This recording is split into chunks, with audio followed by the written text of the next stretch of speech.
Okay, back to it. Back to learning. Took much time to figure out what I was doing today because what was I doing? I don't even got out of bed late. Not even super late, but like 5 hours ago. And I already have shit to do at 6 o'clock. I have clocked in earlier. My water, bro. So great.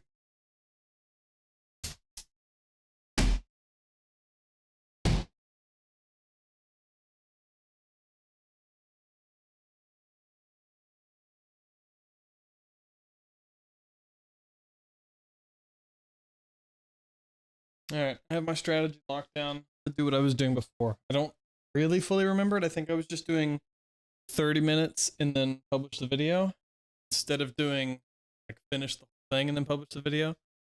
I don't know why I even was doing that, but that was perfect strat because I switched and started trying to do like 4 hour full on just record, go 4 hours, and then stop. That happened. But I get tired too quick.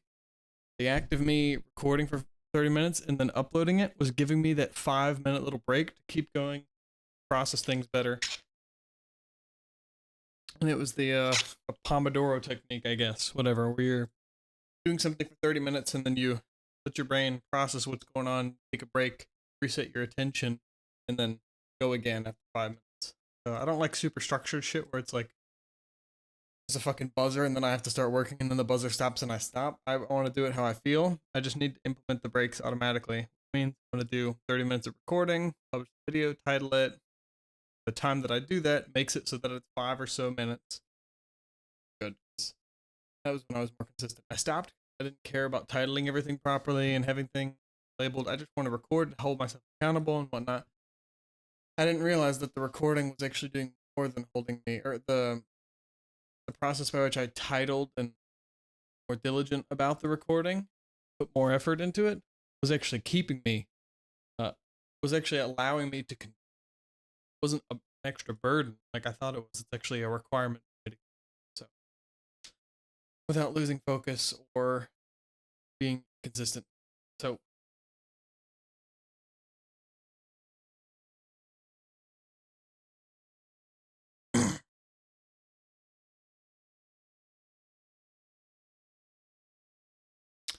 last we left off, basically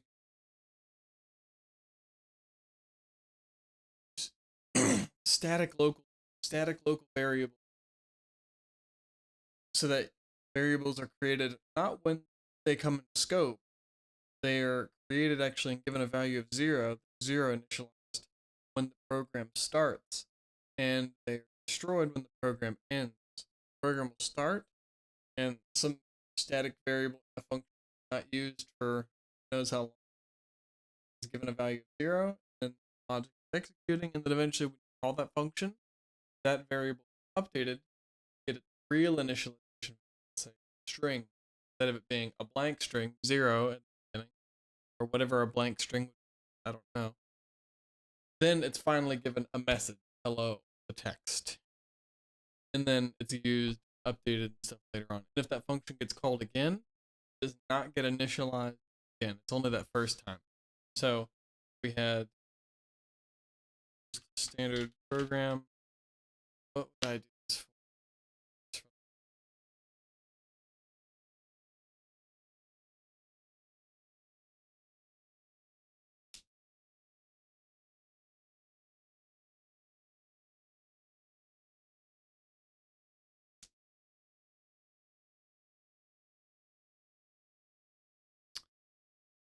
I don't even need another file. We'll just do some function called update name, and it has, we need string, we also output, stream string, call it name, initialize nothing, and do, and name will just be one word, so we can actually do character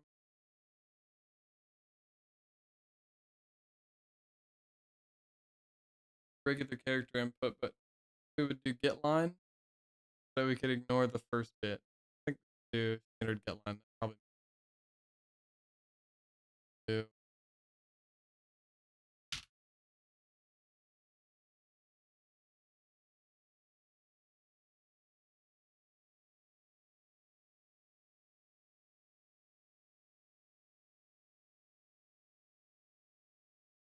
that.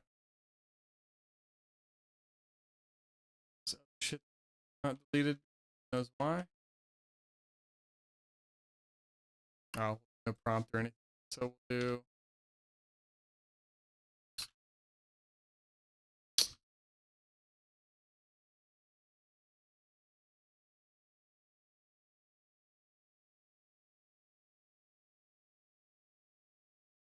all right. Prompt name of this static guy. Static string name. And test.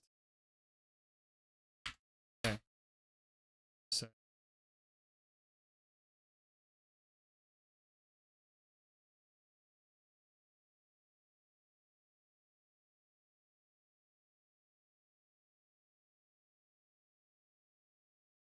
put in name and it.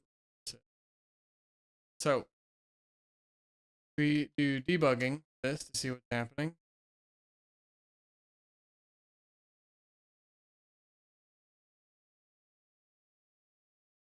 Oh, well, I guess we won't see it yet, but so name hasn't even been created yet. Name is created here on line 7, but it was actually created like normally if this is just a standard string, this guy would be instantiated and initialized 7, given nothing.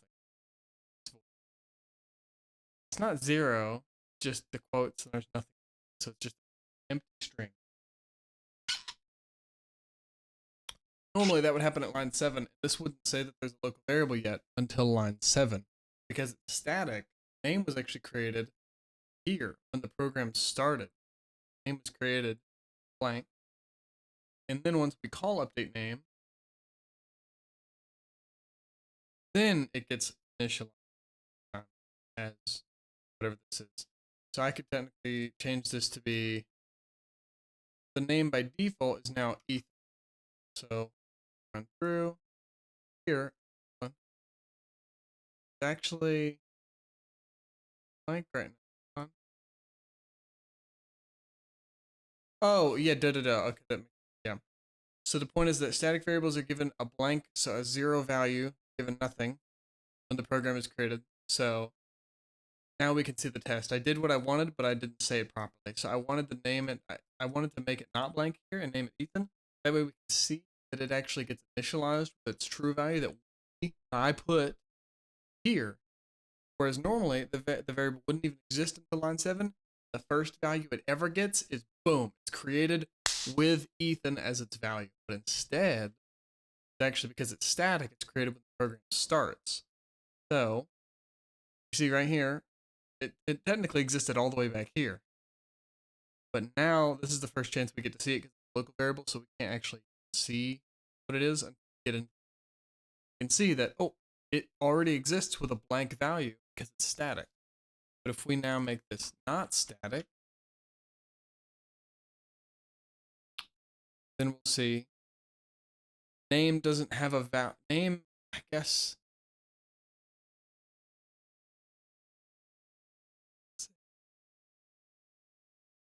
So it seems like name doesn't have a real value right now.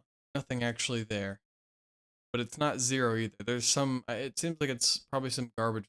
Well, it hasn't even been created yet though. So let's see how we step. Okay, so right now it doesn't have anything. It doesn't exist yet, so there aren't any values. And then finally, boom, it's given Ethan once line 7 ran, it's Ethan. And now terminal will come up, put in test, and now it gets the value test. Continue, and program in. The point is that we can use static,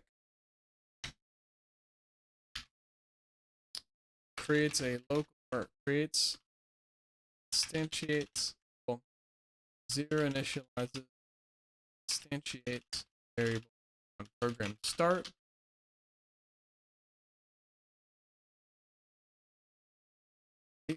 Destroys variable program completion. So it will also last. The other cool thing about the static is that it is kept. So it's kept in lifetime. So I could have function where I spawn an enemy, and in spawn enemy, it calls this other function called assign ID. It gets an or get ID. And so each enemy we create, enemy has some variable, some parameter or something. Let's see. Wait, what? Oh, nice. I'm about to off a sec because I play a game with a buddy. If every goblin I spawn, let's say it's a turn-based game, whenever you encounter enemies, each enemy needs to be assigned an ID. That way, the game knows which enemy that you're targeting. It has to be able to distinguish between the enemies. There's no visuals or anything. It's just text, so it needs to know which enemy you're targeting, A, B, or C, or say 0, 1, 2, 3, forever. So whenever you spawn an enemy, it calls the get ID function and assigns it to that enemy. That way, it has an ID. Well, the ID function would have a static integer, and it would assign that variable, and then after it assigns it, it would increment. So the first goblin would get 0, and then the value would get incremented. The goblin wouldn't get that. The next goblin that calls get ID would get 1, and then it would increment. Then the next one would get 2, and so on. That way, instead of it being a local variable that is assigned 0 whenever it's called, and then the goblin 0 gets 0, and then the variable gets destroyed once the function's gone, then the next goblin gets 0 because the variable is just created again. The variable is not created. It's created once at spawn, and it stays in lifetime. So once it's updated to 1 after being incremented the first time, it stays in existence even after the function finishes. After it completes and returns, or it doesn't return, whatever.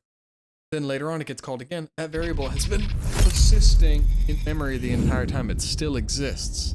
That was wild. So, yes, I'm about to play Black Ops for a second.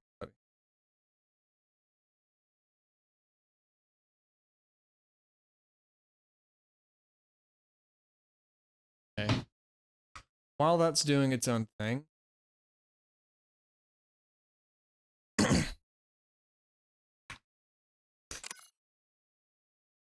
god, wait. It's just the game, right? Not the computer, right? Yes. Okay. I need this to be on? Surely not. Surely it'll turn on by itself. Okay.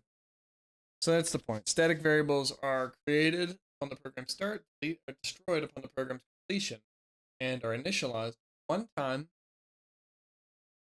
whenever you actually counted them the first time. So if it's a 0 on program start, but if it's really, let's say it's gravity. Gravity is static. It's created, value of 0. But then once we find gravity, we actually initialize it for the first time. It's given 9.8, 9.82, whatever, meters squared. But then later on, when we counter the function that has that static local variable gravity, we don't reinitialize it to 9.82 every single time. We can also change it too, by the way. Static does not mean const, but we probably have it be static const or static const expression, really. That way, you know what it is on compile time, so it just gets replaced with the value. You don't have to deal with the variable anymore. Where in memory, it's just a straight up number. Getting Dude, this shit is so stupid. Nobody wants this. Why do I... If you're watching this, guess I didn't make it through. Nobody wants this. Nobody Tough cares. shit. Nobody knows who this guy is. Okay. So, I'm supposed to use static variable to... so, like, whenever we call the function, we don't want to say...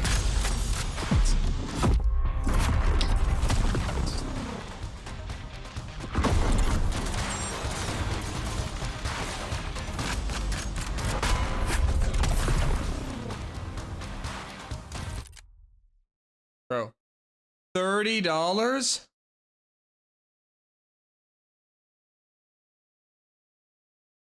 Oh, it's gonna be so loud. I don't even know what it's doing. Okay.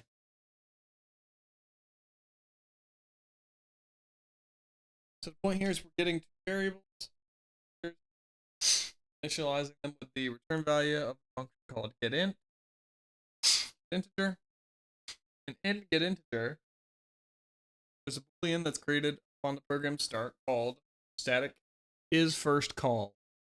Okay, so yeah, we need better. So whenever there's a global variable and it's a scope, we need to g name prefix.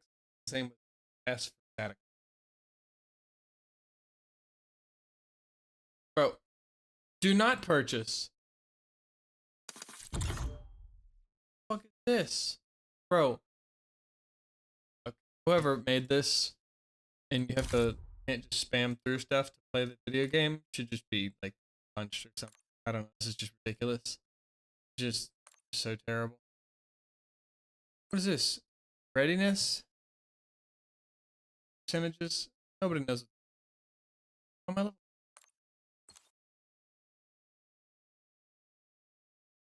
So terrible. So here, that's initialized to true by default. It's given a value of 0, so it's probably false by default. Once we call integer, the first we check, is it the first call? Oh, okay, if it is, then we set false. And next time, his first call is false.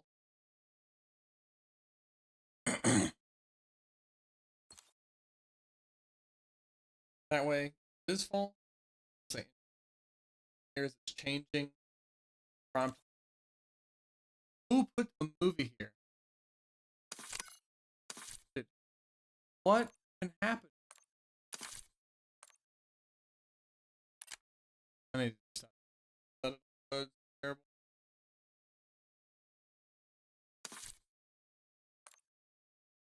Getting this integer or character put assign that value, a copy assignment value from the user.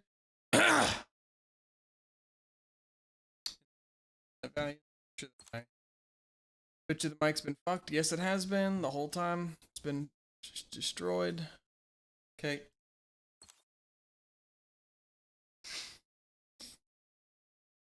And we assign that value. But the second time we call it, that boolean is false. And now we're saying enter another integer. And then same way we return a value.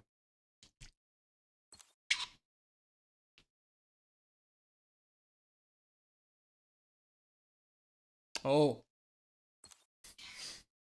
And the reason this is different than if this wasn't static is because if this wasn't static, every time you call this, this is going to be true. But if it's static, then it's only assigned this one time. And if you change it in the same function, because you can't access this local variable in another function, it's not accessible because it's local, it has block scope. Just like if this was in one block and then it was here and then it was inside another block, outside that block, we wouldn't be able to access the variable within it because we're in a different scope.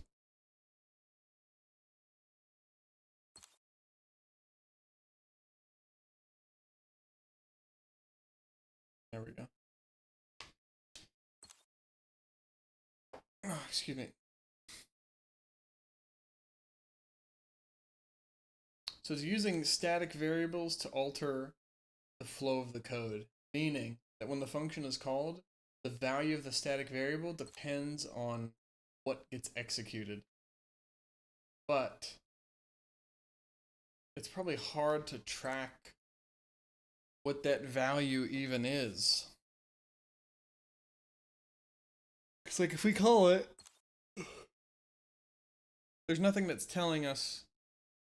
Like if I look at this logic later on and we see get integer, I'm not gonna know what the value is unless I go and find the other calls to confirm that it has been called before, so this variable is actually false. The static makes it harder to read and understand. Seems like.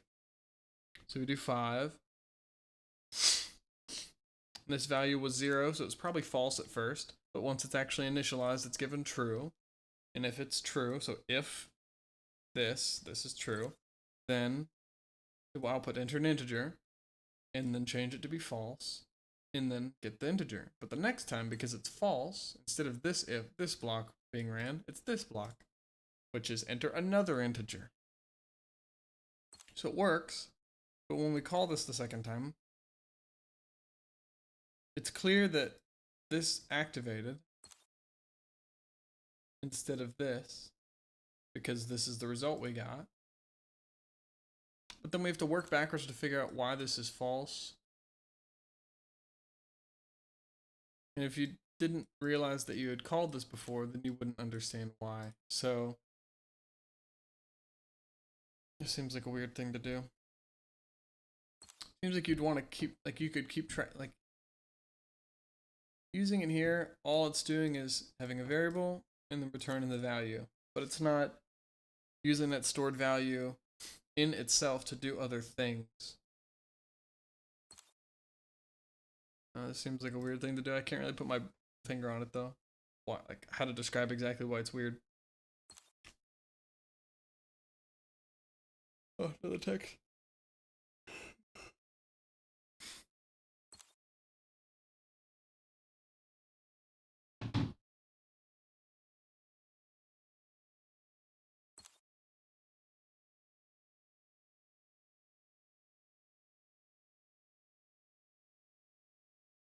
So if they read it in main,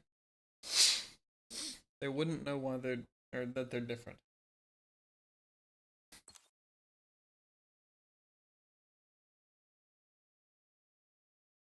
Hmm.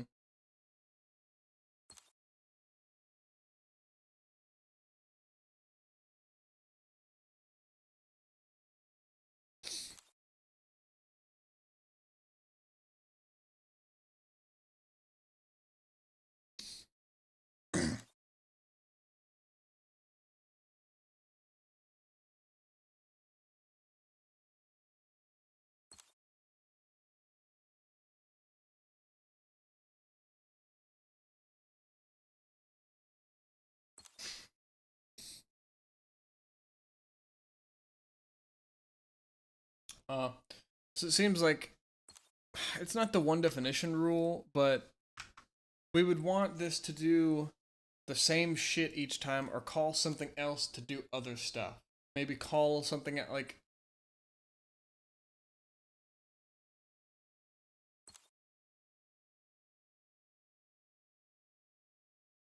how would we want this to actually happen?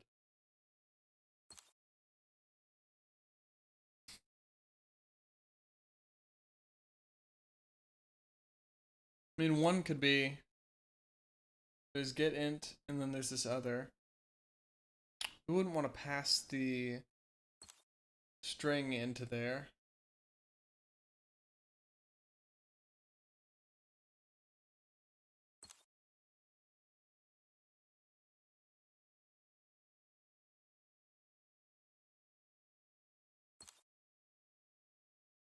Keep reading to figure this out.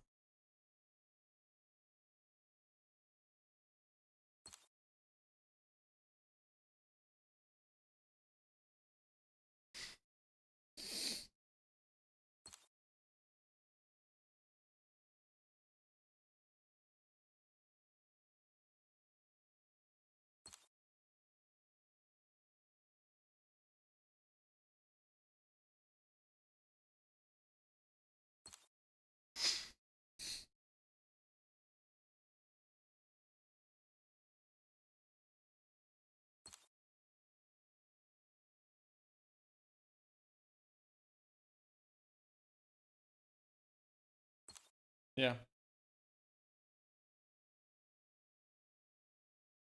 Yeah, we would want that to be tracked in a different way. So we would do get integer, and then the second time we could do get another. We could either have another function, but then that's kind of redundant because you have two different functions and they have two different parts. So you could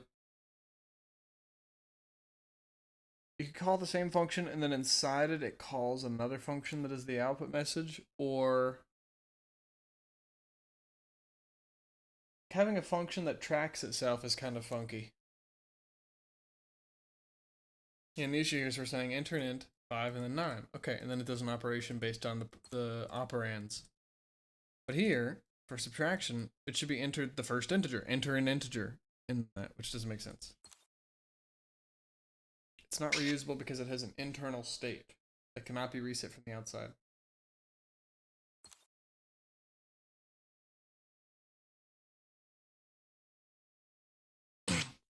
Yeah, it makes sense. So we would have an integer, and then pass is first call, true, and then integer pass is first call, false. That way the function operates based on the arguments that it is passed to initialize its parameters to be used. You know? We want to change the parameters to change the behavior. We don't want to just call the function and it tracks its own state inside itself. We don't, or rather, it tracks its own state. Excuse me. Or, I mean, I guess the inside itself adds specificity to that sentence. The problem is, the function is tracking its own state, and that tracking is not visible by other functions or other places, so there's no way to know. You just call the same function, and then it does something different. You call it the first time, it does this. You call it the second time, it does this. Instead of passing it and saying, I want you to do this option, and then calling it later, and I want you to do this option. Just like calculate the force of something, we pass it arguments for its parameters to be assigned the values so that it can calculate based on what we give it. We don't want to just call it and then what it decides based on, like, basically we want calling using a function. I want the call of the function to tell me what's gonna happen. Okay, if I call it, I should know